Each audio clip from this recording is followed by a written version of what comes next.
Si Mrs. Zimmerman mentioned na butot balat na daw si former President Rodrigo Duterte.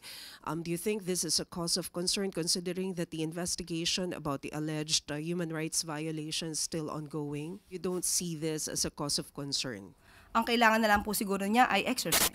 The former president's arrest, they say that the report will prove that the arrest was the result of a whole-of-government approach to bring down the Dutertes and result of political maneuvering designed to politically cripple his career. He should do better than that. Good morning po, Yusek. Has the Philippine government received any official communication from the U.S. about changes in tariff rates for its products? And where are we with negotiations as the deadline for trade deals is set to end tomorrow while tariffs are set to take effect in August 1? Natanong po natin mismo sa Secretary Frederick Go at sa kasalukuyan po ay wala pa po patungkol po sa tariff at patuloy pa rin po ang pakikipagnegosasyon. Can we say po na we are at a good place po on the trade deal negotiations? Sa ating palagay, opo, dahil ang dalawang bansa naman po, ang Pilipinas at ang US, ay nagkaroon po ng pagkakasundo na magkakaroon po ng kooperasyon para sa economic development naman po ng Pilipinas. Follow-up question, Yusek. Vietnam has reached an agreement po with the US na lower po yung tariffs nila to 20% from 46%. And next week, Secretary of State Marco Rubio will visit Malaysia to discuss tariffs. Meron na po bang, ano po ang pag-uusapan nila doon na concerned ang Philippines? Kasama na po ba doon yung negotiations din natin? Sa ngayon po ay wala pong naibigay na detalye sa atin patungkol dyan, pero definitely po ang pag-uusapan dyan ay para sa ikabubuti ng bansa natin at ekonomiya. Thank you, Yusek. Thank you, Chloe. Next is Pia Gutierrez, ABS-CBN. Ay ma'am, hingi lang po ng palace reaction. Former President Duterte's legal team is seeking to submit before the ICC yung report po ng Senate Committee on Foreign Relations on the former president's arrest. They say that the report will prove that the arrest was the result of a whole-of-government approach to bring down the Dutertes and result of political maneuvering designed to politically cripple his family. Reaction lang po. Yes, for the fees, he has allegedly been demanding from his client, former President Rodrigo Duterte. He should do better than that. He should concentrate on his defenses. He should concentrate on the allegations and admissions of the former president of his killings and that he ordered the killings of some people in relation to war on drugs. And he also admitted that he will double the EJK killings once elected as a mayor. He should concentrate on that. That is supposed to be part of his defense for his client. He should also remember that this case was filed as early as 2017. So wala pa po si Pangulong Marcos, ang administrasyon na ito, para po ibintang ang mga ganitong klase sa kasalukuyang administrasyon. So, dapat mas pagbutihan pa po niya ang pag-research ng kanyang mga facts para po hindi po siya maligaw. So, ibig sabihin, ma'am, wala po kayo nakikita na weight na maibibigay itong report ng Senate Committee on Foreign Relations sa ongoing case ni dating Pangulong Duterte? Baka maging negatibo pa po sa kanila. Bakit po? Kung makikita po siguro ang pag-iimbestiga doon at makikita kung paano ito ginawa, siguro hindi naman po bulag ang ICC judges para makita kung ano ba talaga yung maaaring naging katotohanan dito. Maraming salamat po. Thank you, Pia. Next is Alvin Baltasar, Radyo Pilipinas.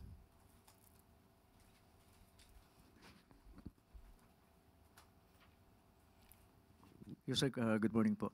Yusek, kamusta na po yung preparations na ginagawa ng Pangulo para sa kanyang fourth SONA? Opo, ang sabi po sa akin hanggang ngayon pa ay nagpe-prepare pa rin po at kailangan po na maging mas maganda ang pag-uulat sa taong bayan patungkol sa kanyang mga naging proyekto at mga achievements. So, Yusek, and accomplishments. Can you provide us at least parang sneak preview nung asahan natin sa July 28? Sa ngayon, wala pa po ako mabibigay na detalye. Baka po sa susunod na mga linggo, makapagbigay na po ako. One last lang on my part, Yusek.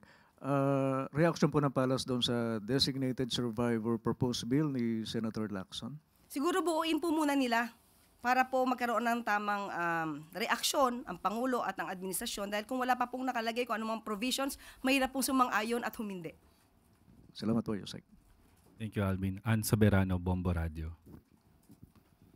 Yusek, good morning.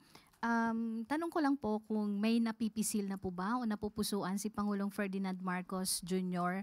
na maging susunod na ombudsman kapalit ni Ombudsman Martires? At ano po ba yung mga requirements o quality na nais ng Pangulo para sa isang ombudsman? Yan po ay nasagutan natin noon pero sa kasalukuyan ay wala pa pong natatanggap na shortlist ang Pangulo. At katulad ng ating sinabi, dapat po isang matino, matapang, fair. Yun po ang mga pangunahin. Ilan lamang sa mga pangunahin na dapat na magiging isang katangian ng isang public servant. Hindi lang ng ombudsman, lahat ng public servant. Thank you, Ann. Maricel Halili, TV5.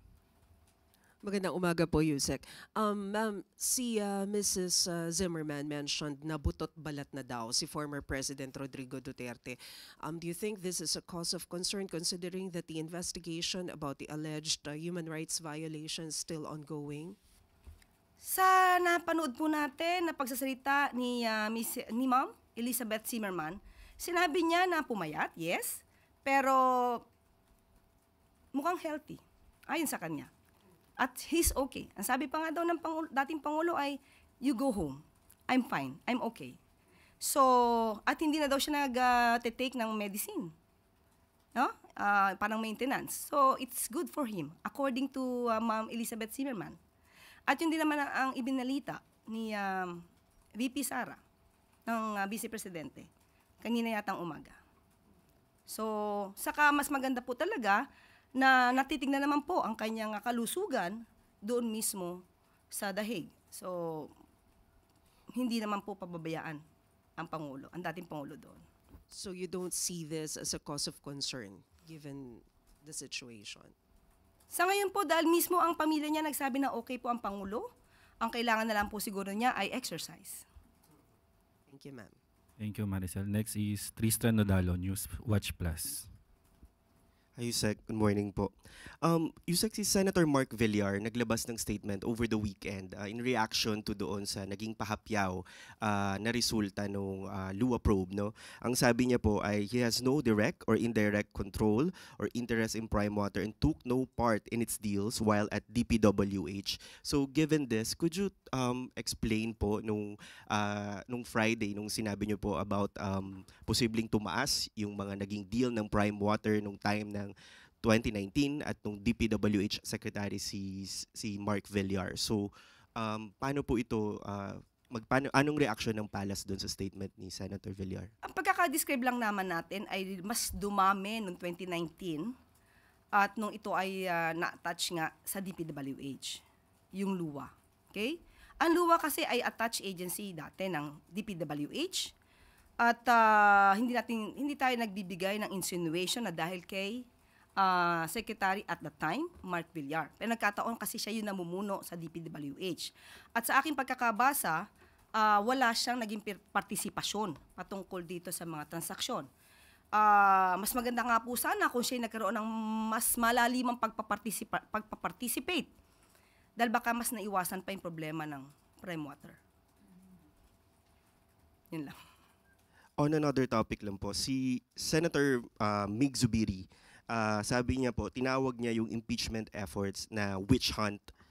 Ang sabi niya po kasi it is aimed at removing Vice President Duterte from the 2028 race dahil po yung survey lead.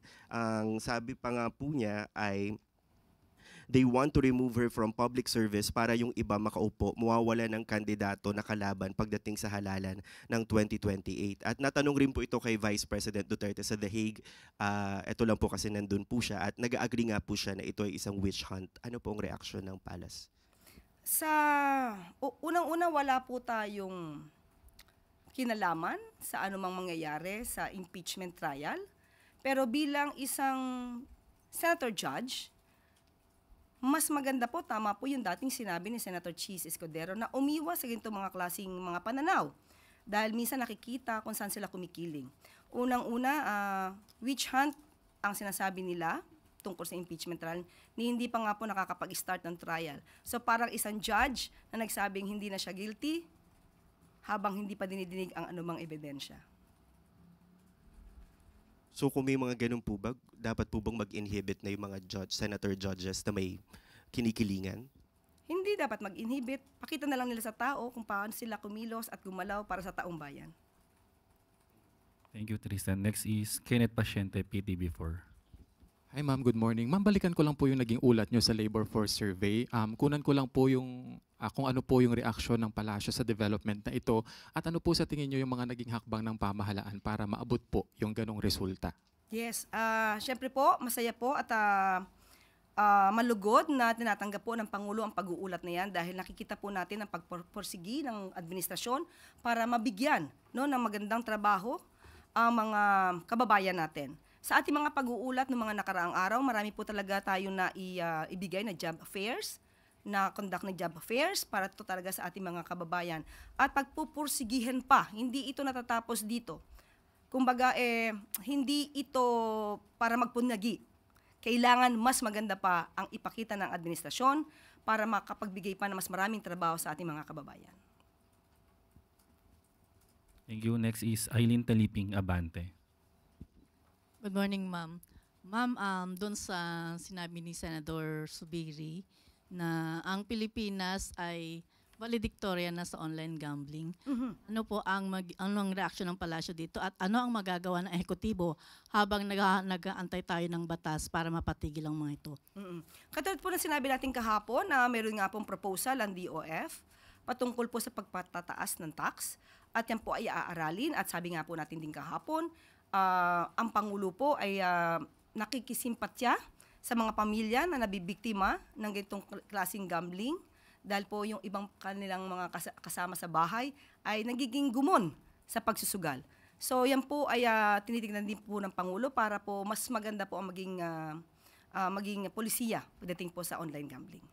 Follow up, ma'am. May magagawa po ba ang ehekutibo, especially yung mga agencies na involved dito, kung pwedeng ma-regulate yung mga social media influencers na nagpa-promote ng online gambling?